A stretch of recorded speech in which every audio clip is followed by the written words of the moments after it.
morning. Welcome to Matt and Air on Air. Jane, Matt and Air, Greg Bach, Calvin on the board, coming to you live from our studio in beautiful downtown Waukesha.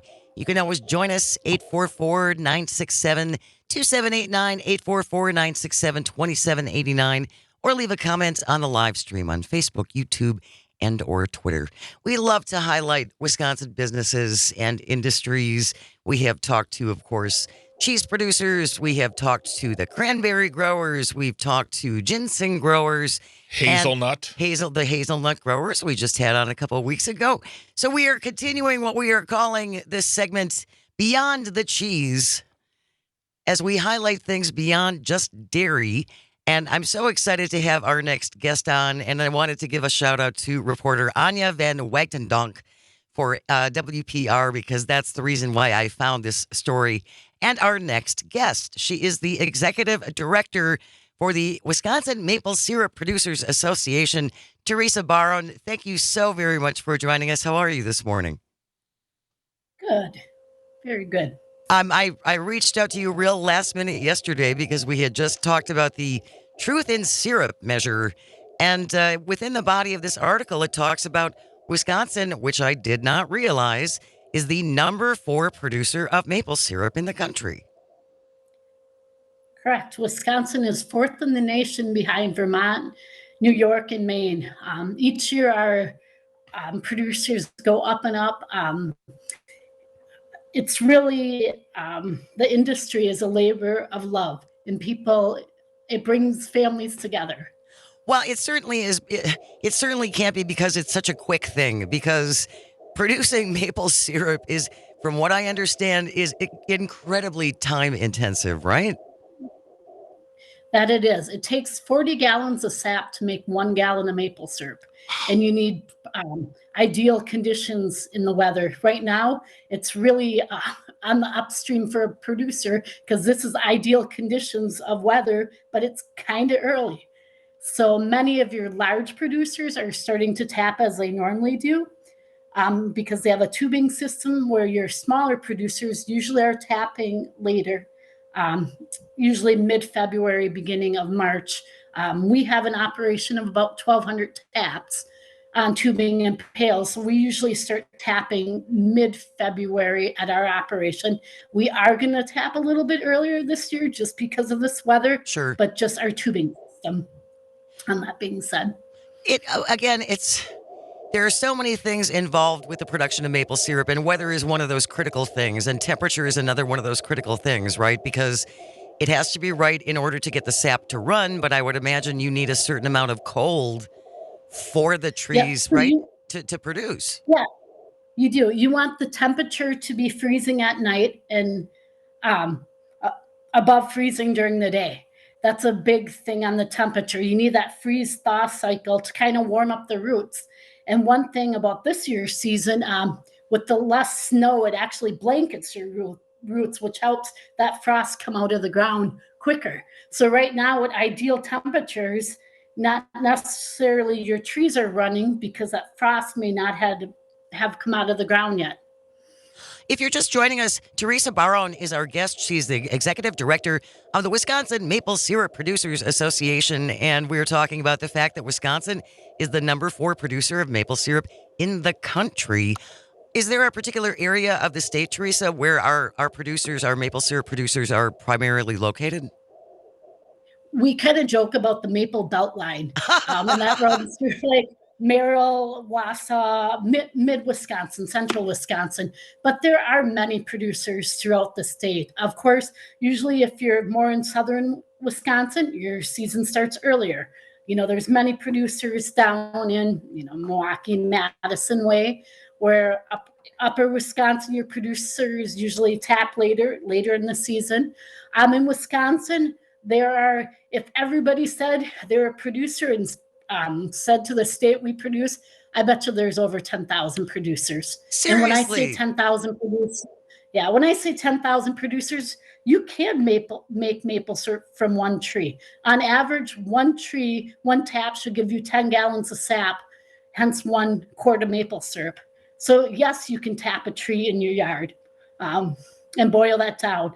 And like you said, it's a long process, that boiling down. I mean, there's so many ways people process, from LP to wood to pellets to electric on an evaporator that takes out that water in the sap Isn't it? and Isn't puts it? that sugar down. Isn't it so interesting though, Teresa? Considering how long this has been going on, how long the production of maple syrup has been going on, that there hasn't been some kind of breakthrough to speed the whole thing up. I just find it fascinating that it essentially is pretty much the same process it's always been. Correct. I mean, innovations have come with your ROs, your reverse osmosis systems, but it still is taking that sap that comes from the tree and boiling that down to create that nice product. And that's why you said too. I know people who have done this with their families for generations. It's because it requires so much time and so much tending. This is a family event. This is a regular tradition because you need all 14 of your siblings there to spell each other right when you're boiling the water off. Right. Teresa Baran is our guest. She's the executive director of the Wisconsin Maple Syrup Producers Association. Who is the biggest producer? You had mentioned that there is one that has about 1,200 trees. Is that the biggest one?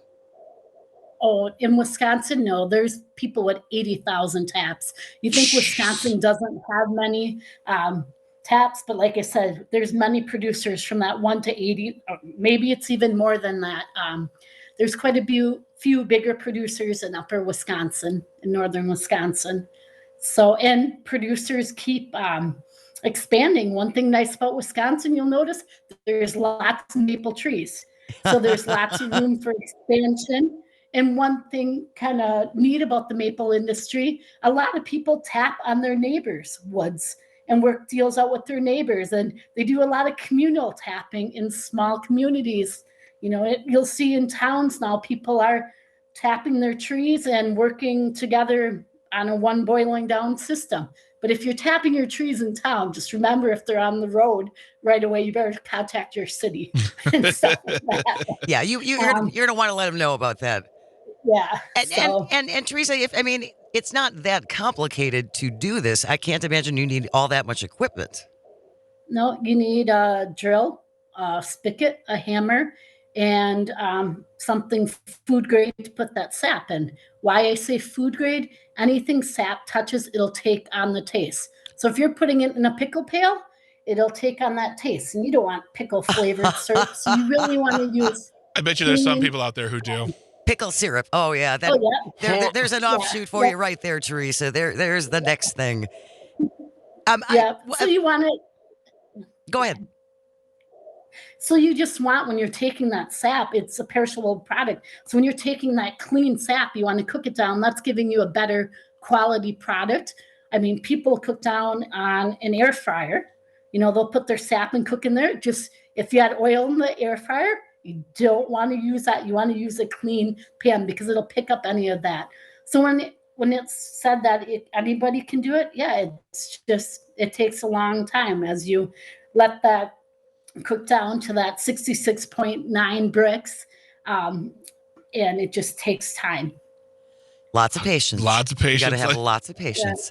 Yeah. I'm assuming, and when I saw this article in WPR, and it's about the part of it is about the truth in syrup measure that is being considered in the assembly. I am completely with the maple syrup producers on that. You can't use other stuff. Then it's not maple syrup. It's maple something. Maple juice. Maple juice. Yeah. We were really blessed when, as a maple industry, when Senator Royce and Representative Considine brought this forth. Senator Royce was really sick of going to a restaurant and having maple syrup on the menu, and you're getting some flavored something. Growing up with maple syrup, you hope you have truth in your labeling for consumers, especially from a producer aspect. We know how much work and time it goes into producing this product and the nutritional value. 2 tablespoons of maple syrup has the same potassium as a banana. There you go. So it really is good for you. So when this came before it and went for public hearing at the assembly last week, it was really nice that we were invited down to give our testimony on this bill. So we hope that it keeps moving forward, because again, the consumer should know what they're getting, that they're getting this pure thing that comes from a tree, not some corn substitute something. Well, and I would imagine for people like you and other maple producers, you can taste it instantaneously, right? Most definitely. You're a purist. You're purist. You're a Yeah.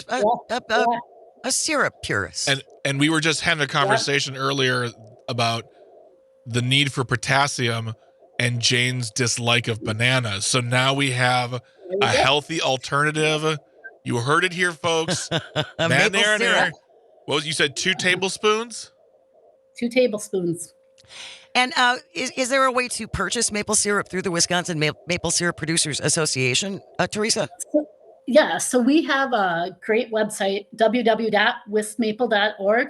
And on that website, there's a section that has all the producers that are members of the association. You click on there, put in your zip code, and it'll give you a local producer that you can buy maple syrup from.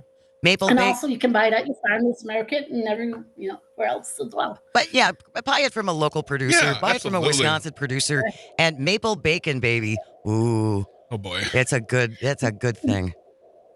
One thing cool about maple syrup that many people I don't think are aware of, it can taste different throughout the state of Wisconsin just because of your soils and nutrients in the ground. Yeah. I mean, cooking mechanism changes it as well, but it's kind of like honey. It's like there can be a different taste. Yeah. I mean, you still get the same flavor, profile or whatever you want to say. But yeah, so I would say try syrup from all over the state. Once you find one, stick to that one. This has been so interesting. Thank you so much for helping us go beyond the cheese. She is the executive director of the Wisconsin Maple Syrup Producers Association, Teresa Baron. It's been such a pleasure. I hope we can have you back on. Well, maybe we'll talk to you after the season is done. We'll talk to you later in the spring. We'll do a taste test. Ooh, I like that. Yeah, sounds good. Thank you so very much. Stay close. You're listening to Matt Nair on Air, coming to you across the Civic Media Radio Network.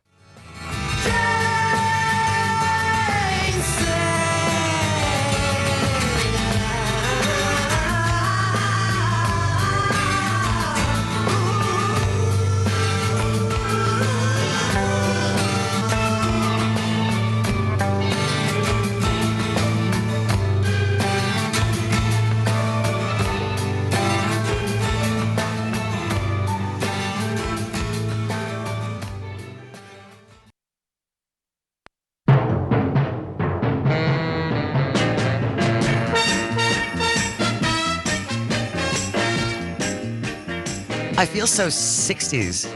Welcome back to Matt Nair on Air. Jane Matt Nair, Greg Bach, the Calvinator is on the board, coming to you live from our studio in beautiful downtown Waukesha.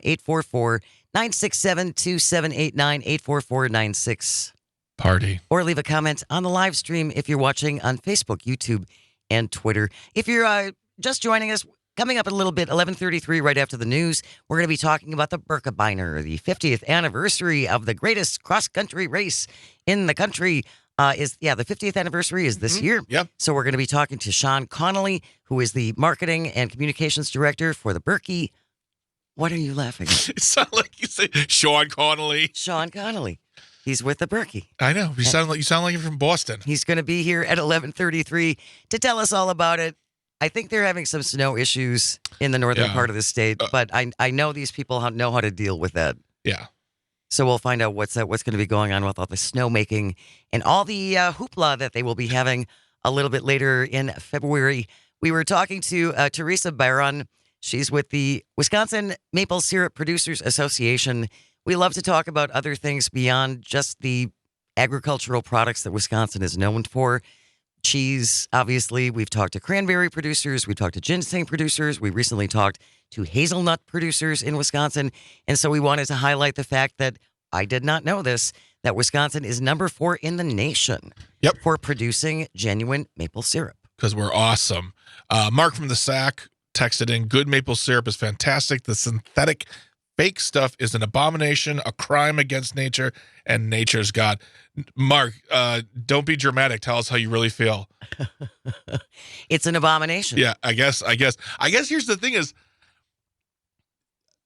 I don't think I have the palate to tell. Well, I guess if you put real maple syrup next to a corn-based one, but I just always assumed they were all maple syrup, so I didn't really care. Because we trust people.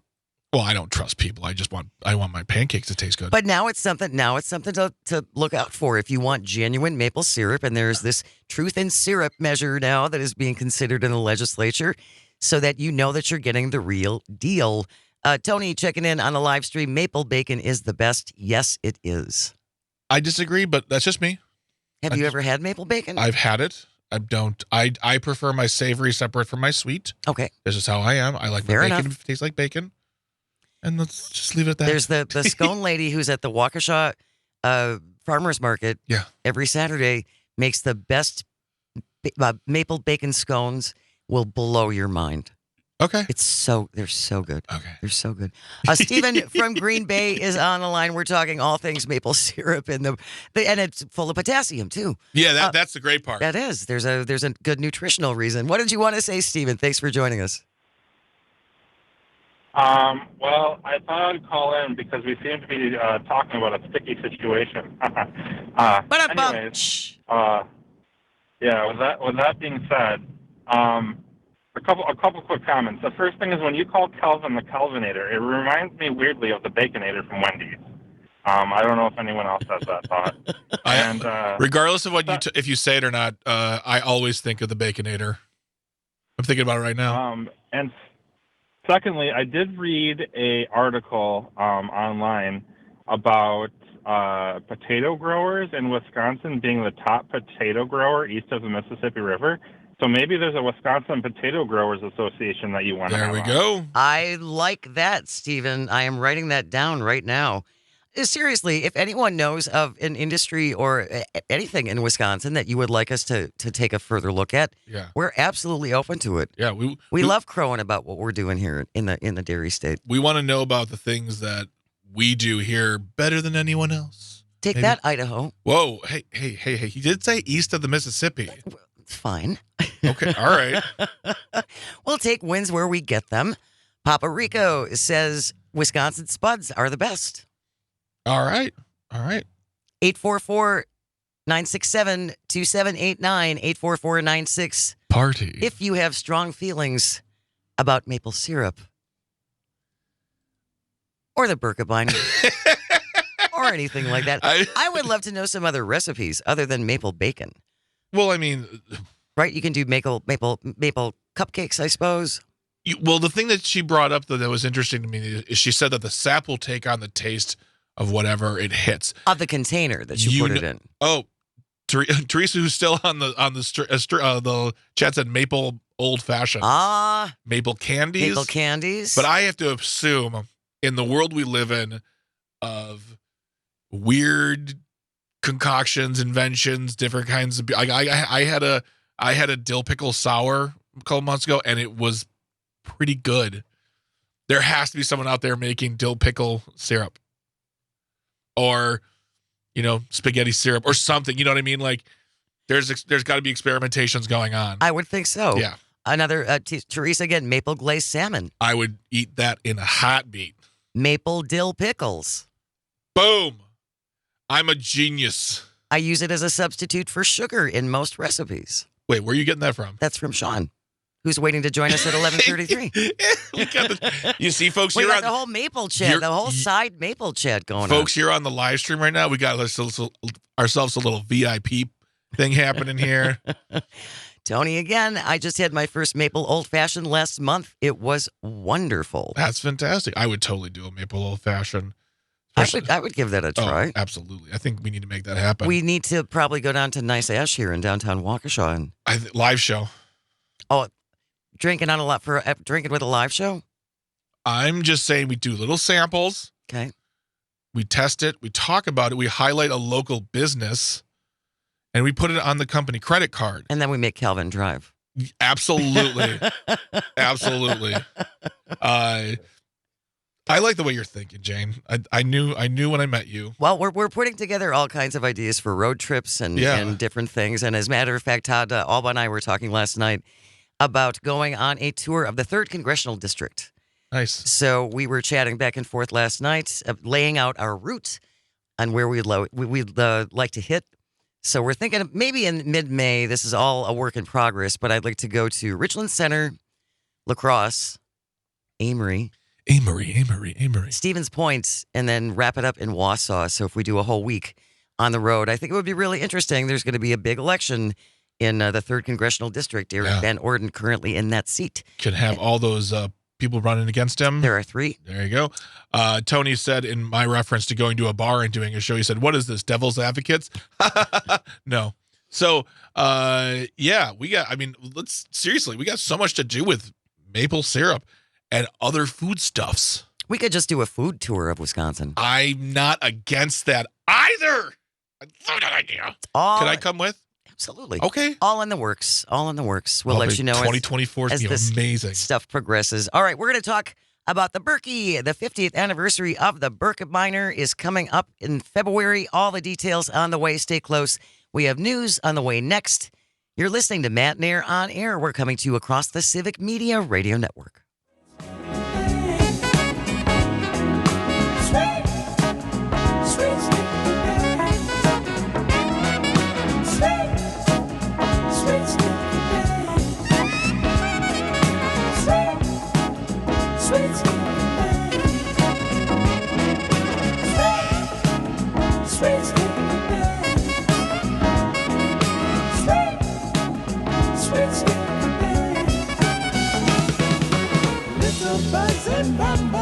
I want to take you home with me. Will you share my behind with me? You sweet sticky thing. You leave honey everywhere. Sometimes I wonder if you care. Who sees you when you do your thing? You've got such a sting.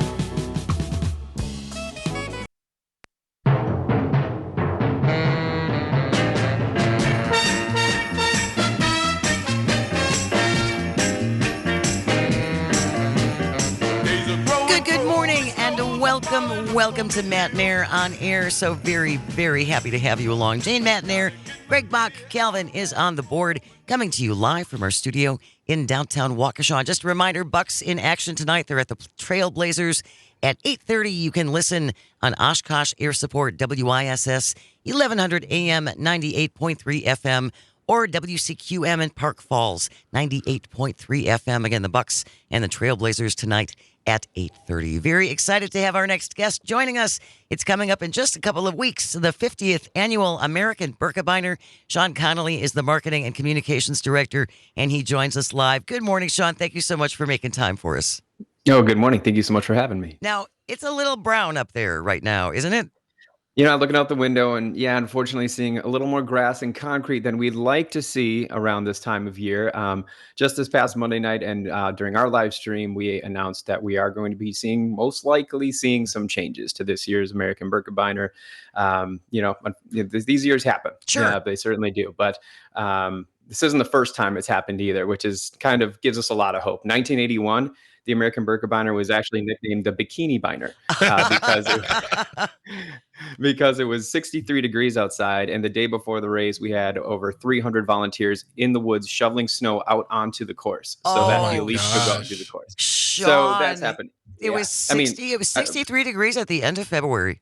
That was in 1981. We've had other years that maybe the lake wasn't frozen. So for those who aren't familiar with the race, it's a 50-kilometer race from Cable to Hayward, Wisconsin. So that's going from north to south. And the final leg of the race, the very last part, goes across Lake Hayward right before you hit downtown. You go over International Bridge, which cuts right over Highway 63, and then you go right down Main Street. It's a really exciting event. When the lead skier goes off, the church bells ring throughout the town. It's just such a cool event. And it's really cool downtown.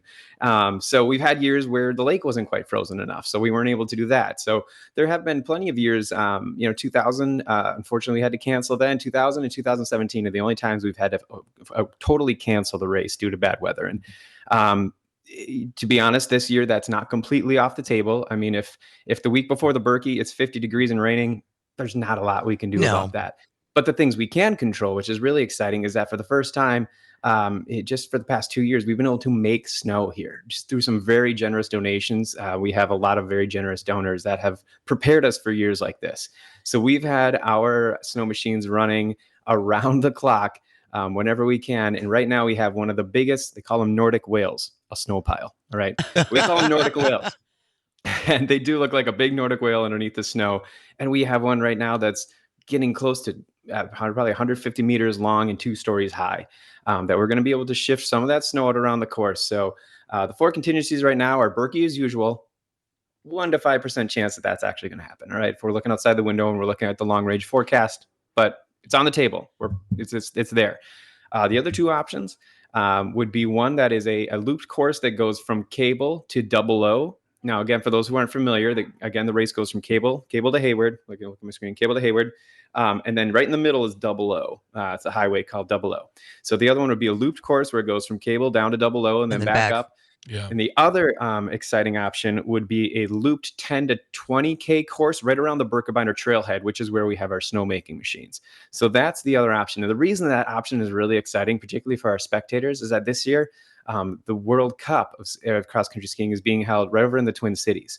So there's a lot of skiers that are going to be coming to the American Birkebeiner that are world-class, and particularly Jessie Diggins, literally the best cross-country skier in the world. That's not just hyperbole. That's like, look at the numbers. She's the best cross-country skier in the world right now. And she's going to be racing the Birkebeiner. So the cool part about potentially having a looped course is that if we had our normal race, Cable to Hayward, you would see her at the beginning, you'd see her at the end. And that's it. With a looped course, spectators can now be able to watch her ski by multiple times and ring that cowbell for multiple times, not just for Jessie, but for a bunch of other world-class athletes that are going to be coming to little old Hayward, Wisconsin, which is just so cool. The fitness level of these people, if you've never gone cross-country skiing and you think, oh, that looks like anybody can do that, you really have to be in amazing shape. Oh, absolutely. As a relatively new cross-country skier myself, I say I've been doing it seriously for like the past 5 years. I've been a runner and a biker my whole life, and I really kind of started getting into this Berkey thing about 5 years ago. Whew, I'm like, I've ran marathons. I'm fine. I can do it. But like, cross-country skiing is a beast, and doing it in Hayward, Wisconsin, I mean, I'm from the Green Bay area, right? That area of the state's a little flat. You don't get a lot of elevation. I think a lot of people get up here to Hayward, Wisconsin, and they don't realize just what the hills are like here and how you really, it's a workout. What the hell is this? What the hell is going on out here? That's exactly what it's like in here. I have a friend I used to work with. He did it every year that I worked there, and it without failing. He'd been doing it for years before that. And he trained so hard. And he was at the time in his late 60s. Wow. He was training for it. And he would take 3 days off of work afterwards to recover, because it just, I mean, people don't understand, like, oh, cross country skiing. All you're doing is You're sliding. sliding. It's so nice. You look at the weather. It's like, no, I saw pictures of him afterwards. I'm like, why? It's a unique challenge. Yeah. It really is. Speaking of longevity, this year we've had one skier. It's our 50th anniversary, which is so exciting for us. And that's why, despite the weather, despite whatever's going to be happening, we are going to be holding this race for a few reasons. Number one, it is our 50th year anniversary. And we have Ernie St. Germain, who is a legend in these parts. This will be his 50th Birkebeiner. He has skied every single one. So you talk about doing it into your 70s and even into your late 70s, 80s. People do it. And the part about that is that, again, it's a great workout, but it's low impact, believe it or not. It's not like running where you're really pounding those joints. Yeah. So people can do it into their 70s and 80s, because there is, yes, it's a workout, but there is a technique that you have to work, but maybe don't have to work as hard if you get that technique down. So that's really exciting, because it's a 50th anniversary. We're doing it for everyone, but it's a really special year for Ernie to be doing his 50th American Birkebeiner. And this race just means so much to people. Yeah, it's so much more than a race. Like, we just received an email this morning from a skier. We get lots of comments from skiers all the time, which is so great. We see comments on our Facebook and our YouTube, but just emails to people that say, like, hey, we understand this is a rough year for you guys. We appreciate everything you're doing. One skier today said, this is my 38th Birkebeiner. Wow. I missed one for my best friend's wedding. And he's like, I implored with him to try to change the date of the wedding. Bet he Do it didn't. for me. Come on, please. I missed it for my son's wedding, and that's it. And I those implored are my ones- son not to get married. He's like, honey, you can hold on, right? Honey, Yeah. you gotta hold on. But he in his comment, he just said, look, no matter what this race is, it's more than a race weekend. It's the weekend a year that's only so many, like there's groups of family and friends that this might be the only weekend a year they get together, and they get together for this race. You know, there's so much to it. It's more than just a race. Well, and that's leading to my next question, because it reminds me sort of Harley culture in the sense that you get all kinds of people coming from all over, and this is their weekend. And when I say party, I don't mean to party, but I mean like to be together, to hang out, to like just get away from their lives for a weekend and have fun. Then these are my Berkey friends, and I see them once a year. This is your Berkey family, right? Exactly. You know, 100%. and this just sounds like a lot of fun. I mean, honestly, whether you are a participant or a spectator. 100%. Yeah, I would encourage everyone to get up here. If you're a Wisconsinite, if you're more than just Wisconsin, Michigan, Minnesota, if you're in this region and you haven't been to a Birkebeiner yet, highly suggest it. And this might be the year to do it again, because that we're more likely than not going to be doing a looped course with some world-class athletes. But I'd highly suggest it's one of those just like Wisconsin things I'd say you got to check out. Yeah. You know, whether it's you come up here, you see the giant muskie as well. I mean, come on, that's huge. You got to do that. You gotta go see the giant muskie there up in the Birkebeiner. Yeah, I haven't lived until you've seen the giant muskie. I mean, come on, we can all agree on that. 100%. Now, Sean, do you take part in it, or because you're doing what you're doing, you have to like step back and be like, well, I gotta work? So full disclosure, I'm on my 5th week in this job. We just had some transition with someone. And here's the fun part is that as soon as Berkey was done last year, I signed up for this year. Yeah. And in my interview process, I'm like, hey, so elephant in the room, can I still do the Berkey this year? And they're like, well, take a look at your schedule and then you can decide that for yourself. Yeah, I'm going to be a little too busy, unfortunately. Yeah. I'm sure. We're all pretty slammed here. Yeah. You've got kind of a critical role as the marketing and communications director for the American 100%. Birkebeiner, so I can imagine that there's just a few hundred things and details that you're going to need to keep track of. I see during 2 the computer race. screens and a huge calendar. You have things to do. Yeah, there are things. And He's a busy guy. absolutely. Yeah. Oh. Yeah, but it's exciting, and that is we actually have a staff Berkey that we do a couple weeks afterwards. It's just for the staff to kind of go out and do, and there's not all the hoopla that you get at the normal Berkey, but we all take a lot of pride in being able to put on a world class event for all of our spectators, and particularly when it comes to communication part on a year where things won't exactly be like normal. Sure, that's going to be my focus to make sure everybody is having a really amazing experience up here in Hayward. What I think is so cool, Sean, and you pointed it out as well, that this little town in Wisconsin attracts people from literally all over the globe and is famous. I just that just makes me so proud and so happy. It does for our little state, not necessarily known for its great skiing. Oh, 100%. Tony Weiss, it all boils down to him. In 1973, he bought the Telemark property where we're actually rebuilding the Telemark home base. He built this amazing lodge, and he started a great entrepreneur, started the World Lumberjack Championships, which is also coming up in August. It's literally a world-class event that comes here. So to your point, there's a lot of history here, and I think Tony Weiss is the founder of this American Birkebeiner Ski Foundation, and he had a vision for what this area can be and why to drive people here to northern Wisconsin, a little town, but not only for see its scenic beauty, do some great ice fishing, do some great fishing, hit up the trails, but like we can host world-class events here too that bring the world here. And he is also one of the co-founders of the World Elope courses. So this course is actually tied into a whole network of races and courses all around the world that are called World Elope courses. So that's one of the reasons this race is it's world renowned, because skiers know it's challenging and they know it's a beautiful, amazing experience when they come up here. You know what I gotta say? So we had Teresa on before talking about the great output of maple syrup here. 100%. And I feel like the Birkebeiner also qualifies as beyond the cheese. If you think about it, when 100%. you think of Wisconsin, people are like, oh, beer, sausages, but not a world-class race that brings people from brings, as you said, the #1 cross-country skier in the world to Wisconsin to race, not to shake hands or to get a parade. They're here to work. And 100%. that's important to know and important to tell people. And I gotta say, quick plug, because I was in the chat with Teresa right after ski season is done. I go into maple syrup season. I volunteer at a Boy Scout camp in Mountain, Wisconsin that has a great sugar bush, and we make maple syrup there every year. It's a great program. It's just like summer camp for kids, but instead of like going swimming and stuff, they learn how to make maple syrup. Oh, really cool program. Yeah. That's awesome. That is so. Anyways, cool. So when you had her on, I was just like, oh, this is great. I get to learn. And I get to learn too. but to your point, there's so many like hidden gems around Wisconsin. Yeah, maple syrup is huge in this state. Yeah, cross country skiing, it's huge in this state. It's just you gotta find your niches that are around here. There's just so much that our state, a great state, has to offer, and that's why I love kind of what you're doing with Civic Media, being able to spread that around the entire state and connect local media, because I think that is so important. I come from a local radio and television background, so it's just so important. Sean, we got just a couple of minutes left. Do you have time to hang with us for one more shorter segment? Yeah, not a problem. That would be great. If you have a question for Sean or about the Birkebeiner, and I want to ask you on the other side, Sean, just about lodging, and if people want to come up and watch, maybe not race themselves, but lodging and some good places to go eat and all kinds of things Berkey related, stay close. You're listening to Matt Nair on air. We're coming to you across the Civic Media Radio Network.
Welcome to Matt Nair on air. Thank you so very much for joining us. Jane Matt Nair, Greg Bach, Dr. Slide on the board. You can always join us at 844-967-2789, 844-96.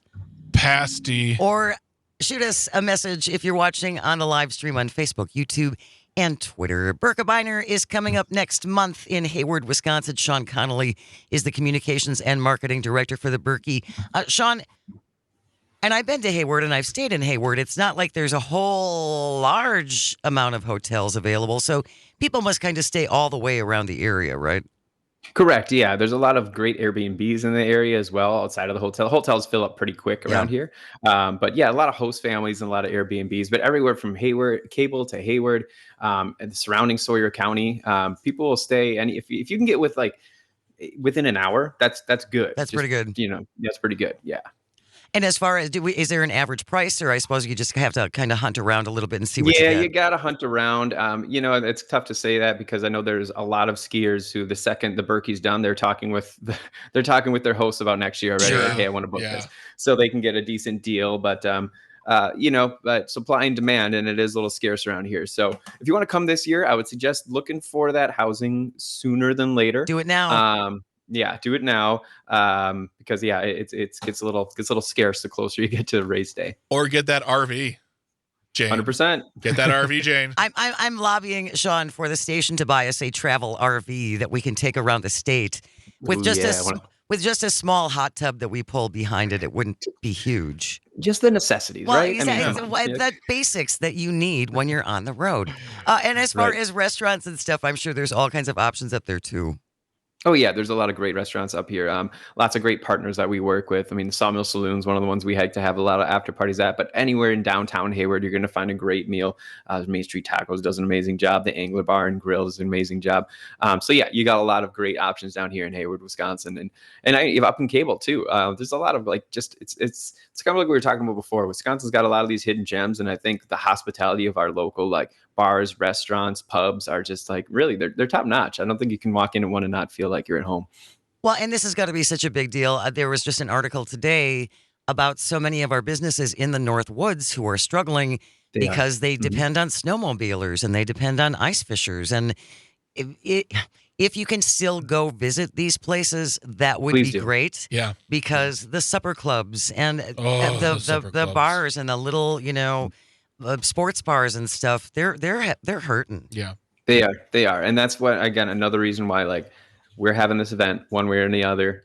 It's going to look a little different, but we're going to have this event because we want to support those businesses. We know that this is a huge economic driver for this community, so we're gonna push through and make sure we have something here. Yeah, I mean, isn't this their Christmas season? This is pretty much their Christmas season. Yeah, hundred As far percent. as far as when they make the biggest, and I'm sure summertime is big too when they make a lot of revenue, but I know they count on that wintertime Mhm. commerce. Yeah, absolutely. Mhm. And I mean, Dr. Merlot, our meteorologist, Brittany Merlot, was telling us about just how hard it is for something like some of these places that are places that you go ice fishing, all these places that rely on snow, cold weather, just not doing great this year. So kind of make your way up there if you can. Go take your bicycle along. Yeah. You could hit the trails on your bike probably. Do some non-ice fishing. I don't know. I'm so glad you mentioned biking because the weekend, a couple weekends, I got to look at my calendar now. A couple weekends after the Berkey, on March 9th, we are actually having our Fat Bike Berkey. So that's the cool thing about the American Birkebeiner Ski Foundation is that we are a year-round organization. People often ask me, it's like, okay, you're now working with the Berkey, so it's a part-time job. Oh no, like it's a year-round Yeah. job Oh, where we wow. have, yeah. So we have a Fat Bike Berkey on March 9th, where if you want to take the Berkey course, ride that famous course from Cable to Hayward, you can probably that's the unique year we're in that the skiers may not be able to do it, but the fat tire bikers will be able to do it. So you're going to be able to ride that Fat Bike Berkey on March 9th. Coming up again, I got to look at my calendar here and cheat. Coming up in June 7th, 8th, 9th. 7th through the 9th, we have our Epic Bike Fest, so big bike fest there. Later in September, we have a trail running race. I mentioned earlier in the earlier segment, we have our Lumberjack World Championships in August. So all of these things that we have are just amazing reasons to come out to Hayward year round. Do you work with the Lumberjack Championships? That's the Yes, same company. So that is a Birkebeiner. That's a Birkebeiner event. So, Yeah. okay, so we would probably be talking because we'd love to talk to you about that. Then We as well. want to broadcast Yeah. from up there when the Jane wants to broadcast. She wants to see. I want to talk to Lady Lumberjacks. Is that Yeah, you do. And actually, you're going to want to talk to Sam. So she's the one who manages that whole event. She helps a lot with the media. So we work together on that. Yeah. But yeah, she is literally a Lumberjane, Lumberjill. Like I am intimidated by her. Sam, you heard it. I am intimidated by your physique. It's amazing. And also, why couldn't you call it the Bike-A-Biner? I mean, seriously, you just missed out on. Oh. There you go. naming? There you go. It's all in the name. There's so much. So you got the Birkebeiner ski, Birkebeiner bike. You've got the Lumberjack Yeah, right. Championship. What else goes on the major events that you do? Yeah, so end of September, we also have our Berkey Trail Run. Okay. So that's a really big running race that we do here. This past January is actually a really busy month for us, not only preparing for the Berkey, but every single weekend we have an event from our Sealy Hills Classic. That's a classic skiing event that we do. We have our Ski to Ski, which is a women's ski race weekend. It was our second annual one this year. Nice. Amazing response. A whole weekend with a camp where not only is there a race, but there's informational sessions on how to become a better skier and really for women to really connect and empower each other. Really great event there. We have our Berkey Night Tour race, which is really cool. So that was a great way to kind of come out and check out the Berkey trails and then do a race at night. It was so cool to see all these headlamps whipping through the woods at night. So January is a really busy month for us. And again, we were able to do all of those events thanks to our snowmaking capabilities. So we have a base out there. People have been able to roll with it, which has been great. So that's what we're going to be able to, knock on wood, be able to rely on in a few weeks here. Granted, we know the weather doesn't look super cool this week, but it's supposed to get a little bit colder next week. We can continue to make some snow. So one way or another, we're confident something can happen here. So stay tuned because Sure. we'll have a lot more in that. So February 12th, we actually have a live stream of our own that we're going to be doing to kind of make our final announcements. By then, we'll have our 10-day forecast, and we'll be able to say, okay, here's what's going to be happening. We can make those official announcements of what exactly this course is going to look like, what exactly the dates and times are going to look like, because those are going to shift a little bit, Sure. just to make sure we're accommodating all the skiers, we're accommodating our elite skiers, we're accommodating our citizen skiers, and we're accommodating the course. So I'm done talking. Where can people find out more? Where should they go? Birkie.com. Birkie.com. Birkie.com is the best. BIRKIE.